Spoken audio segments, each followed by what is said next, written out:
Hi there, I'm GhostPrime. Thanks for stopping by my channel to check out Generation 1 Ultra Magnus with me. This is a 1986 early version without the taillights and a few other little differences, rubber wheels. I'll get into more of that later.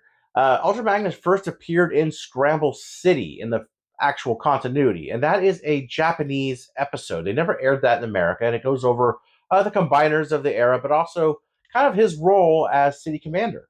And even before that was a movie preview version of him that's shown in Powered Convoy colors. And I love those colors. I wish I had a Powered Convoy. I'm not going to get into too much of the history of the character itself because I'm trying to focus on the toy in this video. So I'm going to go over some little nuances. I'm going to keep it short and sweet as much as I can. If you want to know some deep dives over at Fred's Workshop, check that out. It's a great webpage for variations. I'm going to go ahead and leave a link to that in the description. So anyway, please like, subscribe, leave me a comment, and without any further ado, let's get to the review. I will start about in truck mode, but first let's get to what the box looked like, and I don't have the box for this, unfortunately. This is something I do plan to rectify in the future, but I'll put it up right here so you can check out. And he looks beautiful in the box. I mean, these are the old classic Transformers. They just really pop in that box. I would love to have a box version. One thing to note on the box, the chest piece on the box art is different color. It's a white color instead of a blue color like on this release. It just doesn't seem like they could really agree till the very end on this figure. The instruction sheet is clear and easy to read, but it doesn't show all the extra modes that came with the Powered Convoy. So here is the truck, of course, and the accessories. You do get a lot of accessories with this guy. Let's go ahead and take off one of these missile launchers. Now, these don't launch. There's no spring in it to actually push the missile out. The commemorative reissue does have really long missiles, and I did have that one last, so I can't compare it, and I sold it off to a friend of mine. And these wouldn't fit in there, but they didn't actually have springs to begin with. At least these don't have springs anymore, and I don't remember my original ever having springs. You also get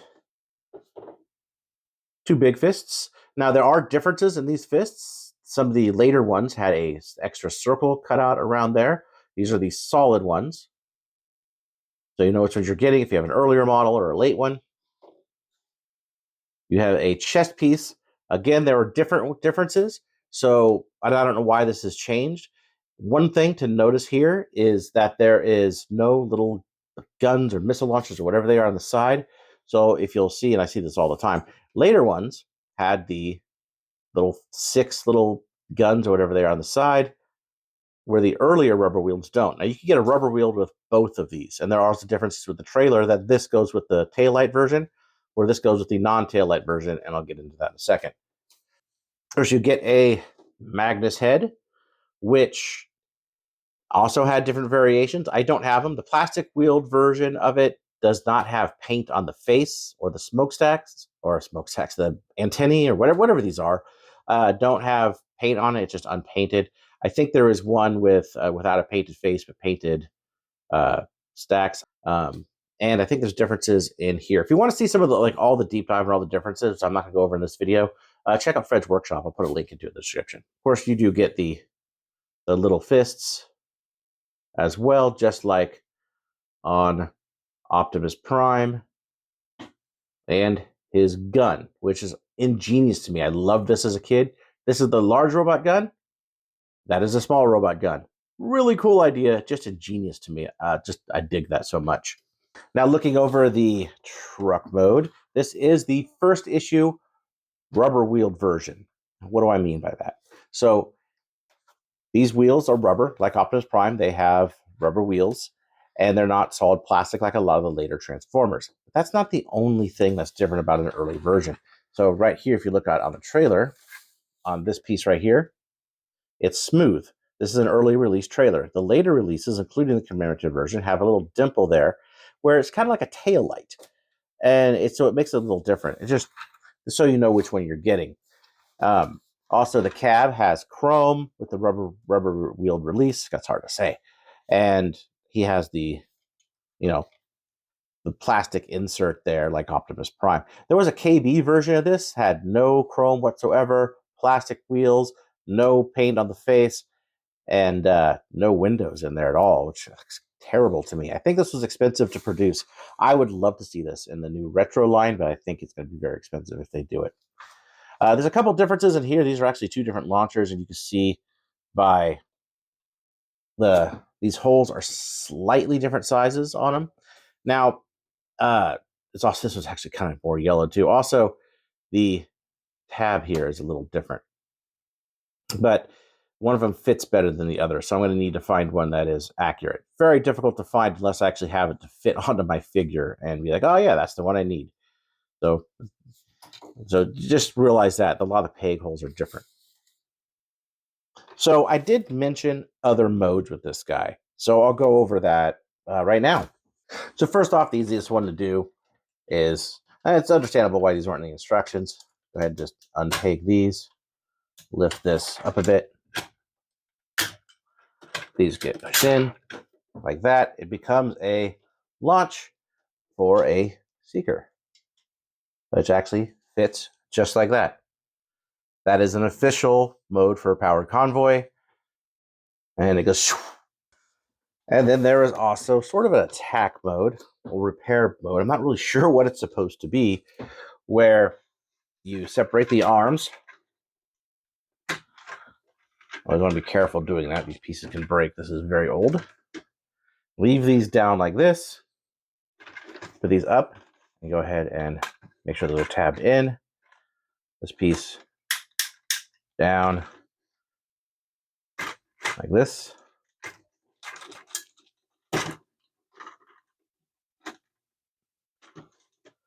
And see if I'm doing this right. These pieces go like that.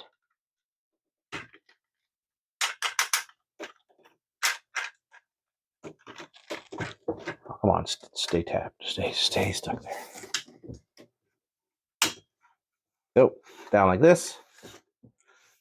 And then you open these. If they stay, luckily mine do, just kind of goes like that. And then something that, let me move this in camera and frame a little bit more. So this head, see there's a big hole here. And there are differences in this hole too, but this could go on top of this piece like so. Now that is for a driver. I don't have a Diaclone driver to show you, but that is actually for a driver. And Powered Convoy had wheels here, so this would be a little roller. And so that's kind of an attack vehicle.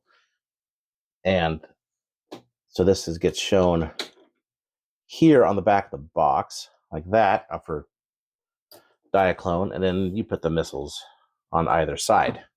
So that is one of the, almost like a garage, like a parking garage mode. So you just sit there and you could drive out.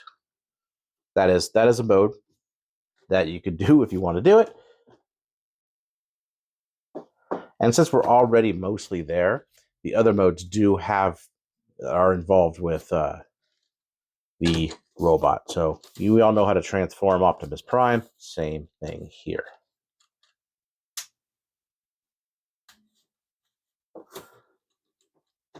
Again, I don't think the transformation needs any. Move the arms out. Turn it around like this. If you haven't transformed an Optimus Prime figure, go get yourself one. There's a ton. Ooh, that's creaky. A ton of different versions of it. You know, you could get one relatively cheap, I'm sure, or just the reissue. KO, I should say. That one's really cheap. And put the gun in there.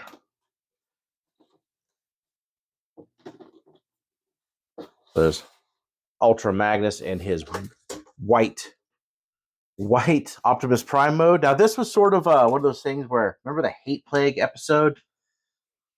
This is what this always reminded me of, and he was my Hate Plague Prime when I was a kid, as I'm sure it was for most people.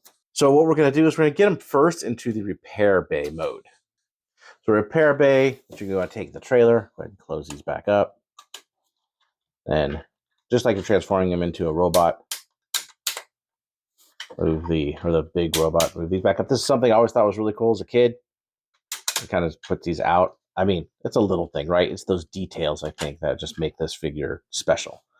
Go ahead and lift that up. Now, Repair Bay mode really isn't too much of anything. It's just kind of like the trailer backwards. Right. That's really all it is. Put this like this. Move this however you want, like that. And then move that in. Balance that up a little bit better. With this piece, now we're just going to turn that around like that. And plug that in into the chest, kind of like this. If I can get that in there. There we go. Kind of like that. But you can't see it because it's off camera. Let's move the camera up. So there's the repair bay. You kind of stick him in there like that. Kind of hugging himself from the back. You can put the arms in any position you really want. I think on the back of the package, it shows this one up like that. But that's his repair bay mode, which, okay, I mean, I get it. I can see that. It's a stretch, but he has a repair bay. Now, again, in Diaclone, this was, Convoy. So you had to have a repair bay with the trailer. So other than that, there is, of course, the large robot. Now we're just going to go ahead and take the fists off for the large robot. And we all know what to do with the fists. Like any Optimus Prime, you put them in the Diaclone driver spots. Go ahead and leave the head out. Arms go back. Oh, that joint is tough. Years of non-use. And we have them like this. Go ahead and set him aside real quick. With the arms. Go.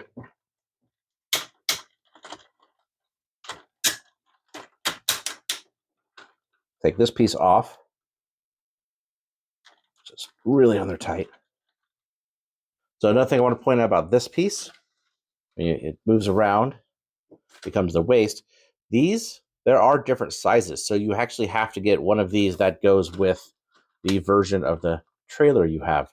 The reissue will not, or the commemorative reissue will not fit here. Some of the later plastic wheels won't fit here at all. It'll just fall right off. It's completely different sizes. Go ahead and remove the mask from here. Put this piece on the chest there, like so. Go ahead and turn that around. We're going to put the large robot, or the small robot, in to make the large robot. These pegs correspond to the